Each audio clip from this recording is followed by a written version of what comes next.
la Porsche 917. Si le nom comme ça ne vous dit pas grand chose, vous avez déjà au moins probablement vu cette livrée qui, elle, vient de la Porsche 917 et a ensuite été réutilisée sur une chier de voiture en hommage.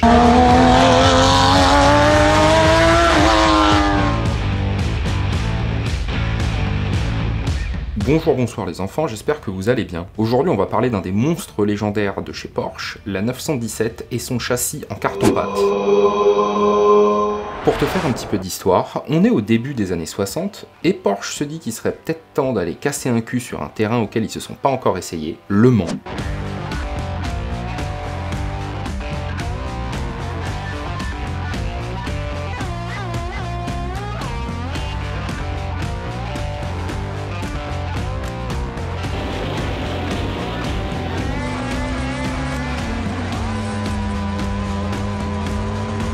Terrain de prédilection d'Enzo Ferrari à la base. Donc, en 67 est lancé le développement de la 917. Et Porsche, en s'approchant du cahier des charges, se rend compte d'une chose, ils peuvent avoir beaucoup plus de puissance et beaucoup moins de poids sur le véhicule. Donc, pour la conception du châssis, et contracter un prestataire qui aujourd'hui est légendaire et connu dans le monde de la Porsche, Singer, qui, au moment de plancher sur le châssis, se tourne vers un système qu'on appelle le Space Frame. Pour ceux qui ne savent pas, et on t'en veut pas, le principe du Space Frame est simple. C'est un entremêlement de triangles, parce que le triangle, c'est la forme géométrique la plus solide qui existe. Pour te fabriquer un Space Frame, c'est pas compliqué.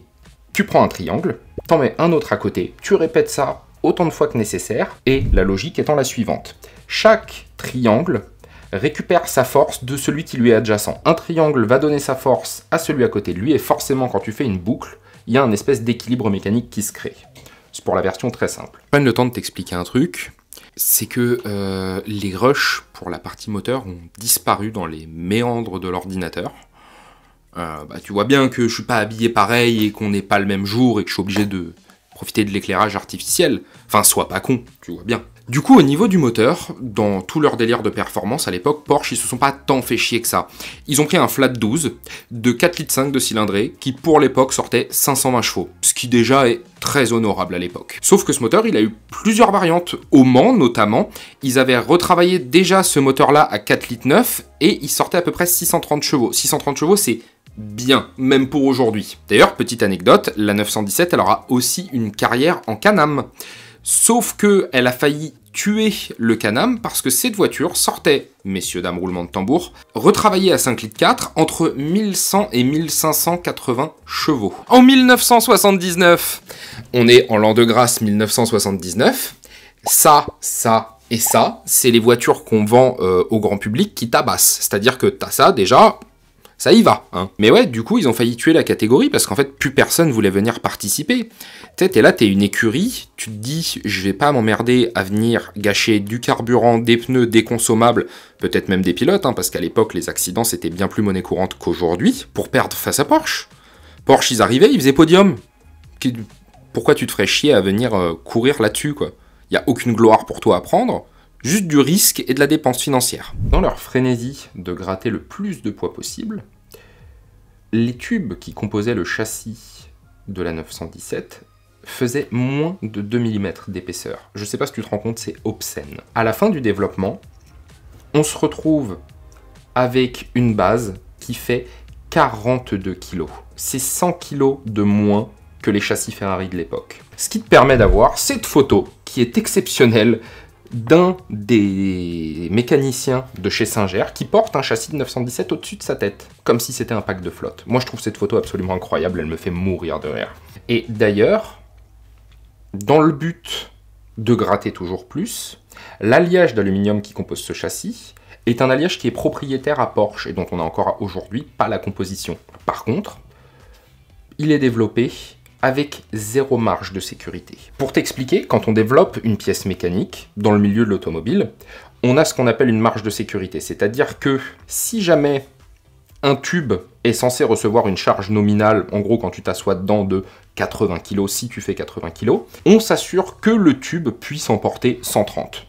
Voilà, je te jette un chiffre en l'air, mais en gros, il y a cette marge de sécurité qui permet que ça ne casse pas au premier effort. Là, dans le cas de la 917, il y avait zéro marge de sécurité. Est-ce que c'est bon pour vous? Mais c'était volontaire de leur part, hein, parce qu'une marge de sécurité, ça implique d'ajouter plus de poids sur le véhicule, ce qui, eux, les arrange pas. Ce qui génère un petit problème néanmoins, c'est que le châssis a une intégrité structurelle suffisante seulement quand il est impeccable. En moyenne, pour fabriquer un châssis de 917, dans les usines Singer, on jette 4 châssis avant d'en avoir un qui est prêt à aller sur piste. Ça fait un petit peu de gâchis. Un tout petit peu. Juste un peu. À force et à force de développement, ils se rendent compte que, histoire que le châssis tienne un petit peu plus de 10 minutes sur piste, et pour égaler la charge, ils ont besoin de trouver une solution. Et la solution, ils l'ont toute trouvée, remplir le châssis de nitrogène. En fait, à chaque fois qu'un tube était soudé sur une autre jonction, cette jonction était percée afin que tous les tubes soient débouchants entre eux. Ce qui fait qu'à l'arrière du châssis de la 917, tu trouveras une valve, comme une valve de vélo, qui te permet de pressuriser le châssis au nitrogène. Le tout accompagné de son petit manomètre sur tableau de bord, et tant que tu avais de la pression dans le châssis, roule. Ah oui, parce que pendant les premiers essais de la 917, la flexibilité du châssis était un problème monstrueux. D'après le témoignage d'un certain Frank Gardner, une des légendes mystiques du sport automobile de l'époque, qui a participé aux essais de la 917, le châssis était tellement flexible que d'un virage à un autre, quand tu essayais de trouver le levier de vitesse pour passer le rapport suivant, il avait disparu. En fait, le châssis flexait tellement que ton levier de vitesse, il était là, et puis 5 secondes après, il était là, donc quand tu essayais de l'attraper, bah, baiser. Quand Porsche lui a expliqué le concept du manomètre et de la pressurisation du châssis, ils lui ont bien spécifié que si jamais la pression du dit manomètre venait à tomber à 0, il devait rentrer au stand mit Uberkehr, en faisant très attention. Frank Gardner, qui était un homme avec a priori une grande gueule, leur a répondu que si jamais la pression se cassait la gueule, il abandonnait cette saloperie sur le bord de la piste, qui rentrerait au stand à pied, qui prendrait ses Deutschmark et qui rentrerait chez lui. Choix judicieux de sa part. Dans leur volonté de gratter du poids, Porsche s'est dit que plutôt que d'utiliser des durites d'huile qui sont du poids et qui sont chiantes à installer, ils allaient utiliser une partie des tubes du dit châssis comme canalisation d'huile, le principe étant ton radiateur d'huile est à l'avant pour le refroidissement. On va mettre un tout petit bout de durite qui va de ton radiateur au tube du châssis, faire courir le tout jusqu'à l'arrière, et qu'ensuite du tube arrière qui lui est rempli d'huile, on remettrait 2 petites durites jusqu'à leur point de finalité. Ils ont quand même dû finir par abandonner la chose, parce que les pilotes ne voulaient plus monter dans la voiture. Parce qu'en fait, il se trouve que quand tu as des canalisations d'huile chaude qui passent dans l'habitacle, très rapidement, tu te retrouves dans une voiture qui, à l'intérieur, est à 65 degrés. Les 24 heures du Mans, c'est pas en hiver. Hein. Faut préciser quand même. Porsche, pour l'époque, a utilisé tous les matériaux novateurs qu'ils pouvaient trouver. Au point où tes fusées étaient en magnésium et ta colonne de direction était en titane. À l'époque, ça représentait des fortunes en développement. Ce qui fait que la 917 fait un poids total de 817 kg. C'est extrêmement léger pour une voiture qui fait 500 chevaux, même selon les standards d'aujourd'hui. Ils étaient d'ailleurs tellement déterminés sur cette volonté de gain de poids, que pour l'anecdote, la résistance de démarreur du 917, c'était simplement un bloc de balsa. Le balsa, c'est du bois, hein, c'est un bois qui sert à faire des meubles domestiques. C'était un bloc de balsa avec des spires de nichrome autour. Parce qu'en fait, à travers leur développement, ils se sont rendus compte que tout ce qu'ils pouvaient trouver comme résistance de démarrage était encore trop lourde selon leurs standards, alors que justement, ce petit bloc de bois avec de la ficelle autour, c'est ce qu'ils avaient de plus léger. Alors par contre, ce qu'il faut prendre en considération, c'est que là, on rigole, mais c'est pas que des victoires, l'histoire de la 917. Lors de leur premier passage au Mans, la 917, elle était plus rapide que n'importe quelle autre voiture, de 30 miles par heure. Chouette. Dans les ateliers de design, à l'époque, c'était bien avant l'informatique, donc tout le design d'aérodynamisme était fait à la main. Et il y a eu une bonne grosse erreur de calcul de leur part, c'est qu'en fait, l'aileron ne faisait pas du tout son travail. Donc, le train arrière de la 917, à partir de 200 km/h, flottait au-dessus du sol. Donc la voiture, en ligne droite, était une fusée absolue, mais dès que tu t'approchais d'un virage, les mecs étaient obligés de se jeter sur les freins et passer bien plus lentement que tout le monde, parce que sinon, c'était bac à gravier, obligatoirement. Oups, la boulette.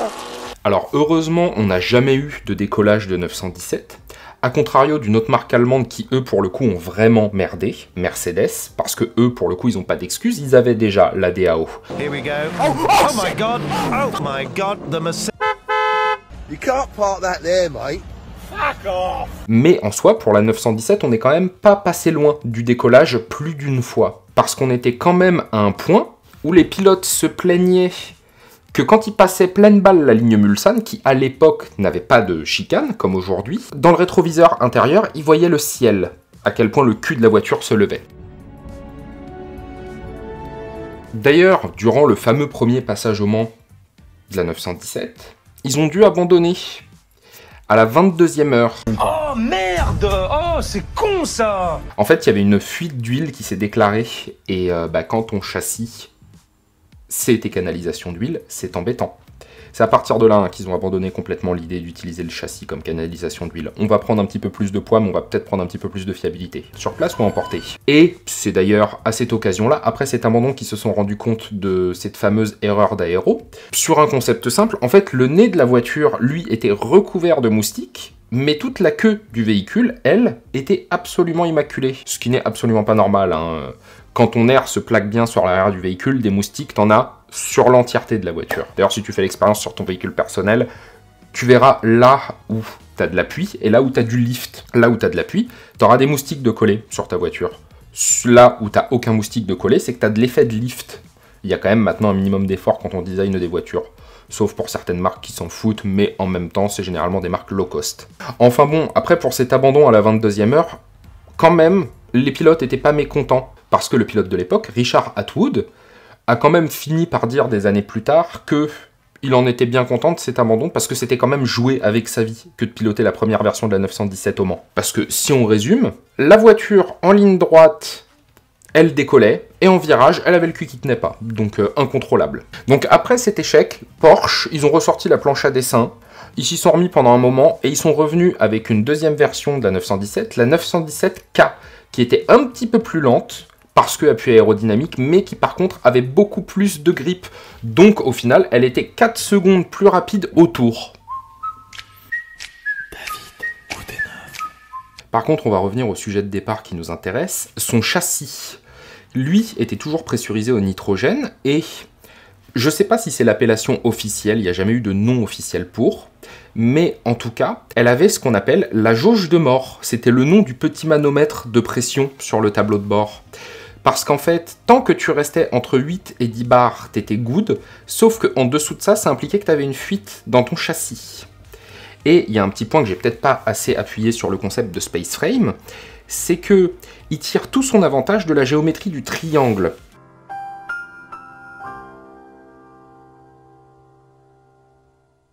Le principe est simple, un triangle repose toujours sur un autre triangle et ils échangent leurs forces. Sauf que quand tu fais un châssis avec très exactement 0 marge de tolérance, tu te retrouves avec un problème simple, au fur et à mesure des tours, tu as tes soudures qui craquent et tes tubes qui se fissurent. Toute cette belle suite d'événements canons, pour t'expliquer un concept simple, quand tu voyais la pression chuter sur ton mano, c'était très rarement et très peu progressif. Tu perdais généralement toute la pression en quelques secondes. Et quand tu fais 24 heures entre 220 et 300 km/h, t'as pas forcément ces quelques secondes à accorder pour avoir l'œil en continu sur ton manomètre. En tout cas, il te fallait quoi qu'il arrive plus de quelques secondes pour arrêter la voiture. Je te laisse donc deviner pourquoi on appelait ça la jauge de mort. Pour ceux au fond de la classe qui s'enfonceraient encore des crayons dans le nez, ça voulait simplement dire que si ta pression elle chutait, 250 t'étais foutu. Voilà. On envoyait un petit paquet à ta femme sur les morceaux qu'on avait ramassés sur le bord de la piste. En fait, tout le châssis s'effondrait en quelques secondes. Un autre petit élément un peu rigolo dont on va parler quelques instants, c'est que dans sa course au grattage de poids, Porsche s'est aussi dit qu'ils allaient faire quelques exemplaires de leur châssis entièrement en magnésium. Alors, le magnésium, les enfants, c'est un des métaux les plus légers au monde, mais il a un petit twist rigolo, c'est que le magnésium, c'est un des rares métaux qui est inflammable, précisément à 650 degrés. C'est pas énorme, hein, 650 degrés en compétition, à côté d'un collecteur d'échappement, tu les rencontres. L'autre point, c'est une fois que c'est lancé, le magnésium, ça brûle à 3100 degrés en moyenne. Donc, comment te dire que si t'es pris dans un feu de magnésium, barbecue direct. Oups! Oh la boulette!